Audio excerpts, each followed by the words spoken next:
আলাইকুম রহমতুল্লাহ। আসসালামু আলাইকুম রহমতুল্লাহ। আস্তাগফিরুল্লাহ। ভাই, আমি তো আনমনা হয়েছিলাম, তাই আমি দুরুস তাশাহুদটা পড়তে পারি নাই। এখন আমার নামাজ হবে? হ্যাঁ, আপনার নামাজ হয়ে গেছে। আপনি ভাবতেছেন যে আপনার নামাজ হয় নাই নাকি? হ্যাঁ, হ্যাঁ। মনে রাখবেন, আপনি ইমাম সাহেবের পিছনে যখন নামাজ পড়বেন তখন আপনি যদি কোনো কিছু নাও পড়েন, তাকবীর তুকবীর যদি কোনো কিছু নাও পড়েন, তাহলে আপনার নামাজ হয়ে যাবে, কোনো সমস্যা নেই। আর আপনি যে তাশাহুদ পড়েন নাই অথবা আরও কোনো ওয়াজিব ছাইরা দেন বা ডবল আদায় করেন ইমামের পিছনে নামাজ পড়া অবস্থায়, তখন আপনার উপর সাহসিদা ওয়াজিব হবে না, কারণ আপনি ইমাম সাহেবের ইক্তেদা করতেছেন।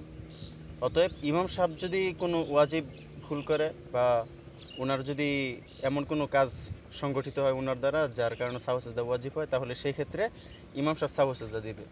যদি আপনার ভিতরে কোনো সমস্যা হয় ইমাম সাহেবের পিছনে নামাজ পড়া অবস্থায়, তখন আপনার উপর কোনো সাহসিদা ওয়াজিব হবে না।